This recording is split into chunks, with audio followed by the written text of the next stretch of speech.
This is Dar es Salaam, Tanzania. It has around 4.5 million inhabitants. It is one example of the growing megacities worldwide. It has one of the third largest slum growth rates in the whole of Africa. This is also a part of Dar es Salaam. Over 6 million people in Tanzania live in slums like this. The UN estimates that 92% of the people living in Tanzania's urban centers are actually urban slum dwellers. A major concern about slum conditions is the poor quality of housing that is associated with them. This is Mama Keisha. She lives in Karatake, a slum in Dar es Salaam. The last settlement she lived in was evicted by the government because the slum was built on illegal land. This led her to losing her house and her community. In the slum she is living in now, she still faces many problems in her daily life. She lacks basic needs, like adequate housing, proper sanitation, electricity, and access to piped and drinking water. Large numbers of slum dwellers live in houses with dirt floors and poor quality roofs and walls that do not provide proper protection against inclement weather. Furthermore, she has no access to health care or to public schools. Due to these insufficiencies, they are often forced to use costly private facilities. Often the government refuses to provide these basic services in the squatter settlements because they say the land is occupied illegally. Another crucial issue is the lack of a legal address for slum dwellers. This leads to the inability to vote or to register for public healthcare systems or schools. Furthermore, most slums are often built on dangerous places, such as floodplains or cliffs.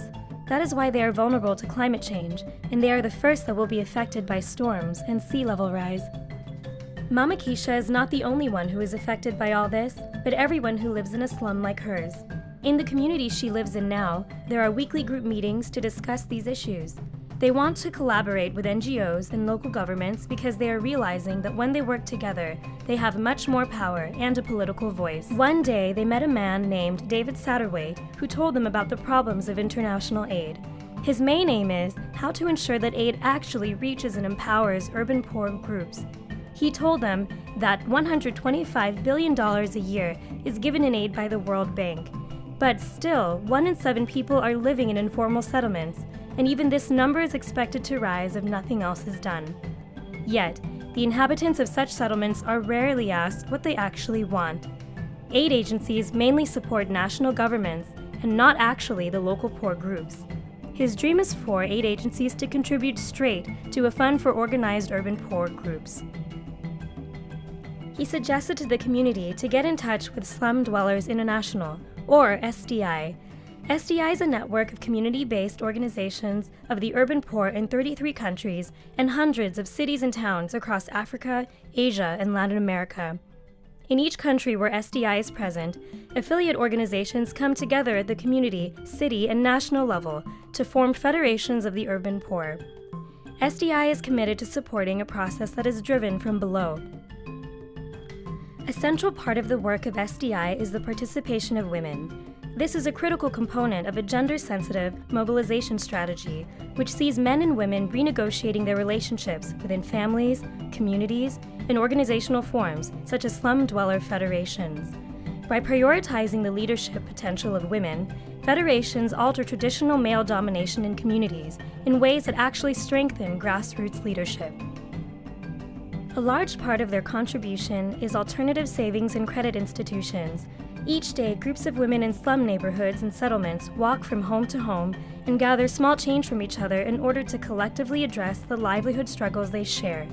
Savings group members begin to articulate what problems exist within their community, creating a sense of shared identity for the women of urban poor communities. After Mama Keisha and her community heard about this, they sat down together and discussed what is most necessary in their slum and how they can achieve it. Their profiling and enumerating of settlements by the Federation showed that water and sanitation are crucial areas to improve.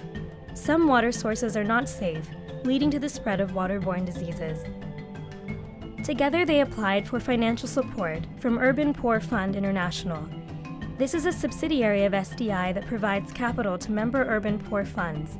The fund is established on the proposition that the poor are central actors in urban development and poverty eradication, and are best able to decide and co-manage their own urban improvement programs.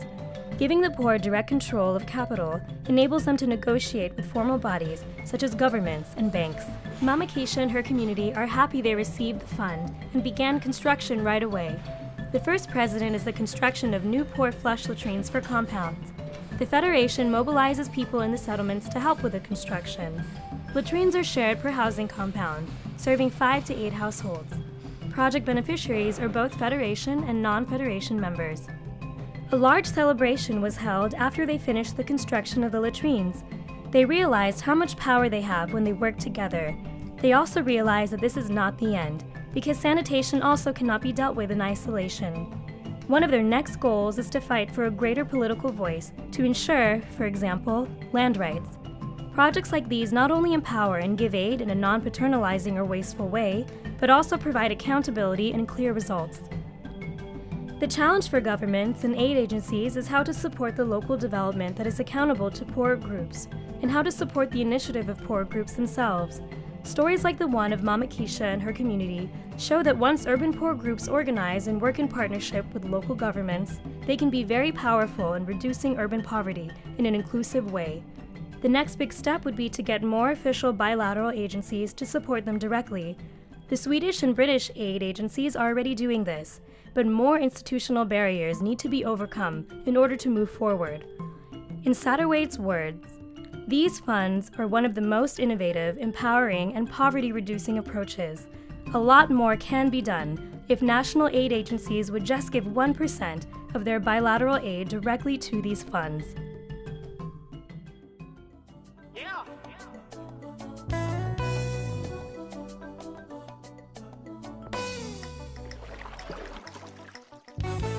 Mali ni nyingi nyumbani, kipi kimekukimbiza?